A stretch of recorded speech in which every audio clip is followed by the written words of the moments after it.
Greetings Boffins and welcome to the Boffin Lab. I'm Old Man Triton and this is a Nano guide on how to do your first bunker missions in Star Citizen.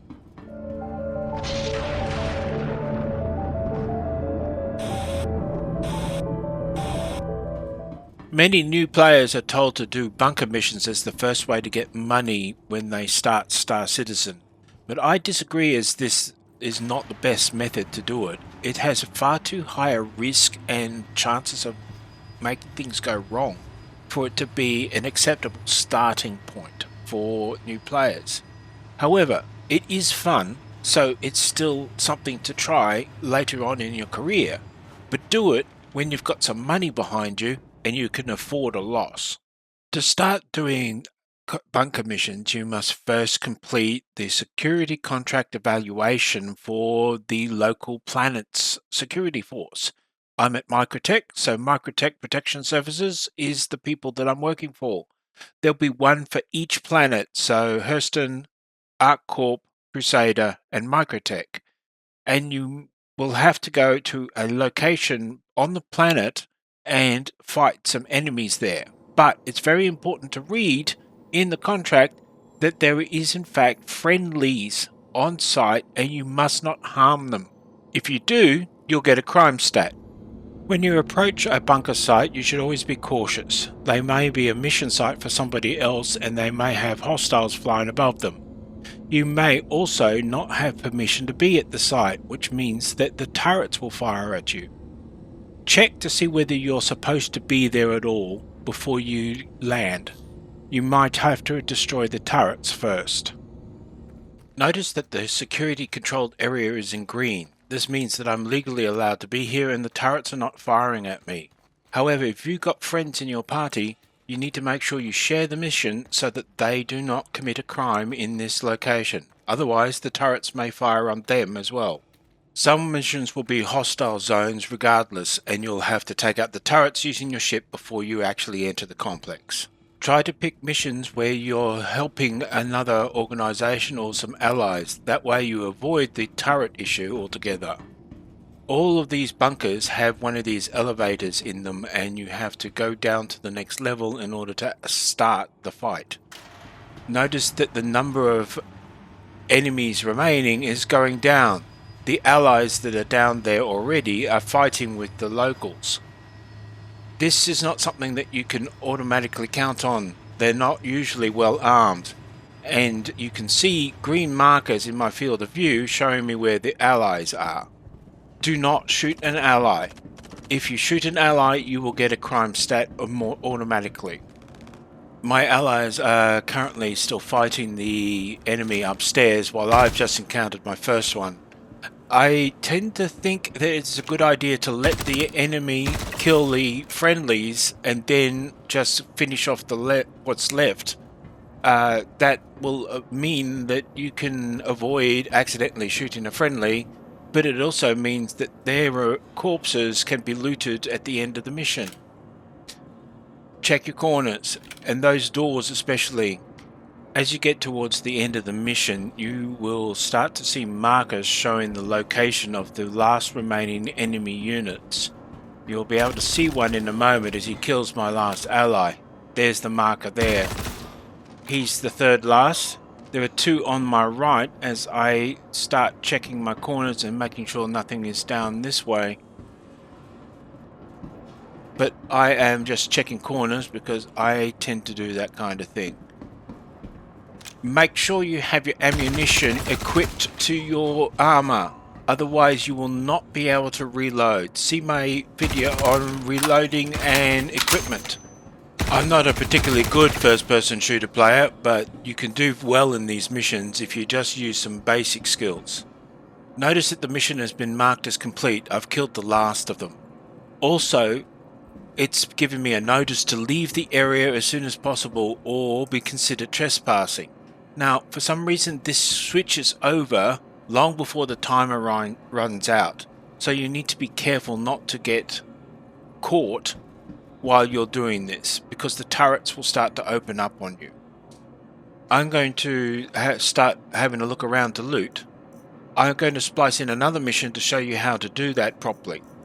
So, in my first mission, I made a major fail. I forgot to bring a working tractor beam. So, in this second mission, I brought a tractor beam along with the tractor true hold attachment, and now I'm lifting the corpses of the defeated enemy and loading them up into the elevator. Don't bother taking one elevator loader at a time up to the surface. Load everything you plan on taking out of the bunker up straight away, including any weapons.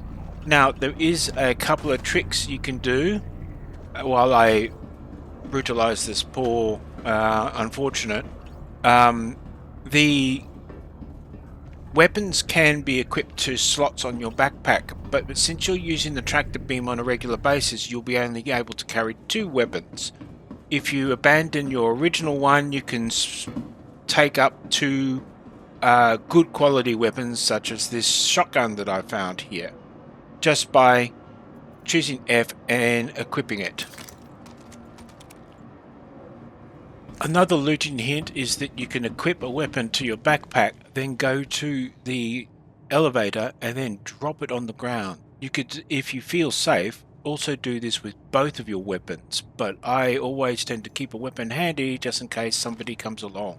Something to watch for when you're doing these missions are these little boxes of cargo. Take a look at the name on the cargo.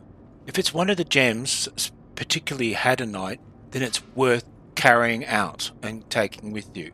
But that particular box is for Grecium and it's not a full SEU, so it's not worth a lot of money.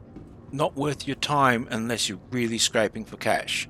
There's some titanium and some more Grecium there, but I'm looking around for other lootable boxes. The lootable boxes come in a few different shapes and sizes, but they will all have the ability to use the F key on them to open them.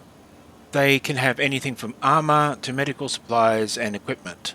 It's worth looking around the facility before you leave to check for these boxes. Now you have a cargo elevator full of dead bodies and equipment, and you've got to move them out to your ship. I checked the area before I went out, but I know it's currently clear. But it's a good idea to have a guard if you've got a chance to do that. See my video on how to use tractor beams to make this a whole lot easier. But largely, you're stuck with transporting each of the remains over to your ship and putting it within easy reach of the cargo bay.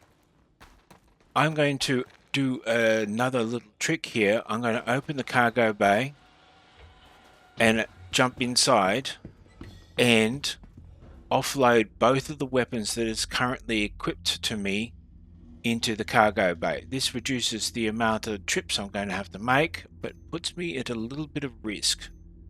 Maybe a pistol would be a good idea at this time, or that aforementioned guard. Now that I've got a couple of bodies close to the ship, I can load them into the back of the cargo. You obviously need a ship where you can fit a person inside so that you can access the ship's vehicle inventory.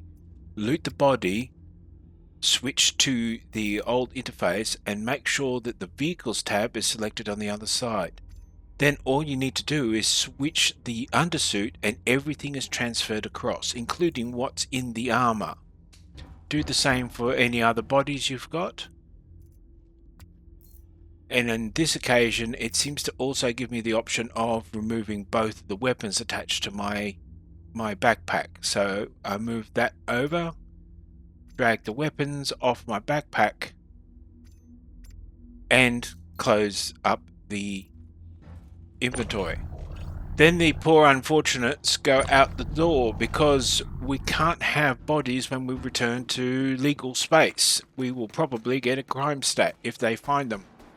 I have finished loading all the bodies into my ship and brought them to Port Tresla above Microtech to sell.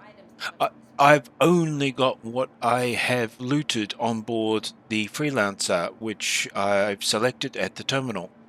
I take some time here to go and calculate the total value of the haul, so I'm not going to show that all to you. But the point I wanted to make was, even though I looted all the decent loot from the facility, I only made $23,200 in loot, plus the $10,000 from the mission contract. So this bunker mission is only worth 33,000 credits. That's a lot of risk and a lot of maybes to make that money, which is why I actually would suggest rookies start with a slightly less high risk option, or wait until they've got a few 100,000 credits under their belt before they start doing bunker runs. There is one thing that people don't consider when they do bunker runs, and that is the cost of being rescued if you fail. It's a minimum of $15,000, which means that the average new player will use up every last cent that they've got. Be careful with these as your starting option, as they're very likely to make you broke as much as get you any cash.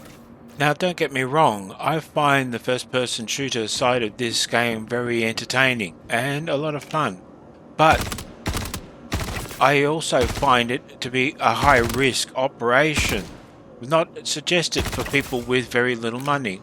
Choose your risks, choose your rewards. That's it for this tutorial. Thank you for watching. Please like and subscribe. Consider donating to my Patreon. Good hunting and have fun in space.